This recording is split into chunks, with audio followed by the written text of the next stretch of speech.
Hey guys, welcome back to another video, and today we are going to be building a $1,000 gaming PC for December of 2019. Now, we're not necessarily building this is just a parts list that I can give to you guys that you can just look at and customize yourselves or just outright buy this same configuration so you don't have to do all the work yourself. I'd like to apologize for my leave of absence on this channel. I have been busy since I moved from my home state to Vermont. I also have been pursuing different career options and cannot figure out, what I would like to do with my life, so I'm going to stick to YouTube for now. Getting into the video, we are going to be discussing, like I said, a Black Friday PC build around $1,000. This will get you going for a few years since the parts on here will last you years to come, and maybe down the line you can do upgrades if you would like to. This PC will be able to crush games at 1080p and 1440 on high to ultra settings, as well as being a boss at editing, streaming, and content creation in general. The prices during Black Friday and online sales will change the outcome of the final price, so be on your best lookout for those. Look for those deals. If you can get something for $20, $30 cheaper on a different website, do it. Save yourself the money. Some of the parts I selected were done because of affordability, and some were based on performance needs. As you may know, every PC needs a CPU, a motherboard, RAM, storage, graphics card, case, and power supply. You can also add things such as fan controllers, water cooling, RGB, and also more storage or more cooling solutions. For the CPU, I've chosen the Ryzen 7 2700. This processor is a 8-core 12-thread processor. This processor is great for editing, gaming, streaming, and just overall content creation. Its stock runs at 3.2 gigahertz, while on boost runs up to 4.1 gigahertz. It has a TDP of 65 watts and does come with the Wraith Spire cooler. This is a great processor for overclocking. If you have a water cooling solution, you can do great with water cooling and getting this chip up to 4 gigahertz on stock. I don't see a problem with that, but getting this chip to run stable at 4 gigahertz and on maximum frequency, running even synthetic benchmarks, I would opt for a water cooling solution, but the stock cooling is going to get you really far. It's going to be great. Next on, we have the motherboard. For the motherboard, I've gone with the ASRock B450 Steel Legend. This motherboard does support overclocking because it is a B450 chipset, as well as comes with a lot of features. This thing has 6 USB ports on it. It has one USB-C port, an HDMI, and DisplayPort out, as well as the older mouse hookups. I don't know what you call these things. It also has a reinforced PCIe 16 slot, so your graphics card SAG won't rip the connection out. There is also RGB on the board itself, where the I/O shield and the heat spreader is. Anyways, it does support a maximum RAM capacity of 64 gigabytes. It also has a max memory support of 3466. It's a functional motherboard. It's not the most expensive, and it's not cheap either. I think it has the best of kind of what you're looking for on a board. 4 DIMM slots for RAM upgradability. You have one PCIe 16 slot, or 2 PCIe 16 slots. You could do SLI or Crossfire support if you wanted to. Graphics cards these days run really well, and I don't think you need to do Crossfire or SLI unless you're beefing up to 2080 Ti's. Next on, we have the G.Skill Ripjaws 5 16GB sticks of memory. This comes in 2 8GB sticks of DDR4 3600 capacity memory, 3600 megahertz memory. It's RAM, guys. You can totally get different types of RAM for cheaper than this. You could get the same kit probably for $10 cheaper if you do a lower brand like Patriot. It's just RAM. It looks ugly, but it performs a function, and if you don't care about looks, then it will perform really well. I went with 16 gigabytes because 16 gigabytes is the normal nowadays. You need 16 gigabytes of RAM. Otherwise, 8 gigabytes is really not going to cut it. 8 gigabytes will get you through, but you're gonna have performance, like you're gonna get some hindrances in your performance unless you set like a massive page file size. Even if you set that page file size, it's still not gonna help a lot, but it can help with dumping other processes onto the SSD or hard drive allocation if you have it set that way. Personally, I have mine set to my SSD. Even though I have 16 gigabytes of RAM, I still have a little bit of overhead just in case I'm doing a lot at once. It's like I said, it's RAM. Next up, we have the storage. For our storage needs, I have picked out an SSD as the boot drive and a 2 terabyte hard drive as the game and media drive. You know, these days, having an SSD as the boot drive really does increase system response and boot times. Booting up will take 6 to 10 seconds, loading applications will be fast, and overall system performance and speed and handling will feel so much better compared than onto a hard drive. The SSD I chose is the Samsung 860 EVO. It is a really good SSD for its performance, for its money. It is a 500 gigabyte and it has a max read-write capacity, I believe, of up to 560 or 600 megabytes per second. This thing is fast.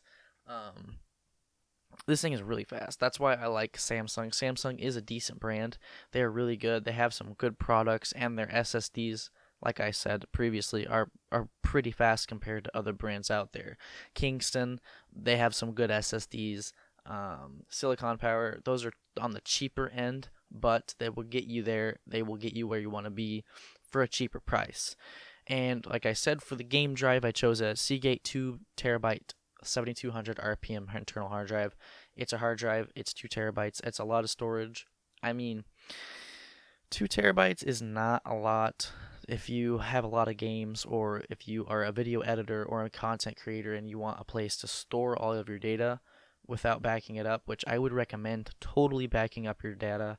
It is very important that you do not lose it, because I had the same thing happen to me and it was not fun. It is a hard drive. It works. For the graphics card, I have chosen on the AMD side. As you can probably tell, I'm an AMD fanboy. The XFX Radeon 5700 XT Thick 2 edition. There is a thick edition, and then there's also the other one that XFX did. XFX has some pretty good graphics cards for their price, and this one has a really good cooling solution compared to other stock coolers on different brands. Like Gigabyte, their stock coolers are okay. They're not the best. Even their WindForce editions are still loud. This is still going to be loud, but it's going to be a little less louder, and it has better VRAM cooling. I think it was Nexus Mods, or whatever their channel is. Sorry guys.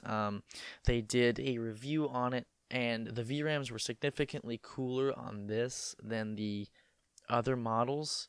So keeping the card cooler overall is a lot better on its longevity and the performance of the card, so you don't get throttling.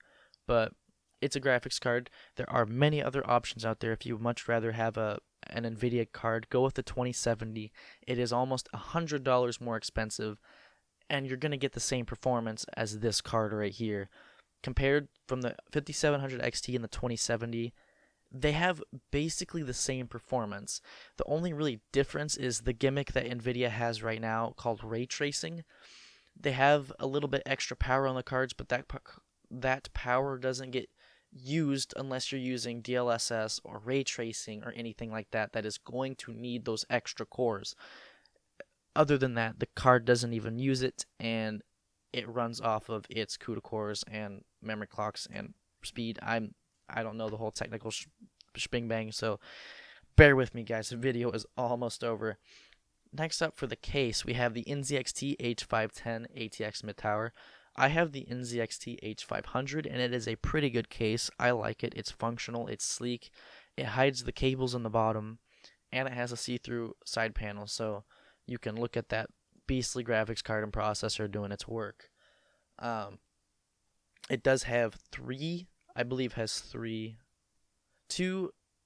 has two hard drive bays and 2 SSD mounts, and can fit our graphics card, as well as front mounted radiator if you want to put a radiator in there for your CPU you can put a front mounted one. And if you want to put a 120mm radiator for your graphics card, if it's like the AMD's Frontier Edition, which have the 120mm radiator as well as the blower, you can do that.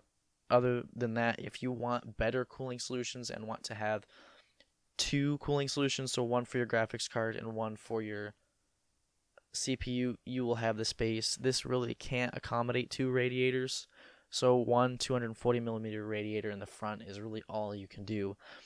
But you can change this out. It is not set. If you guys want to look for different cases, just make sure you're looking for ATX mid or ATX full, because we have an ATX motherboard, so you want to find a case that will fit that and all the components without being too cramped, unless you are into the mini towers.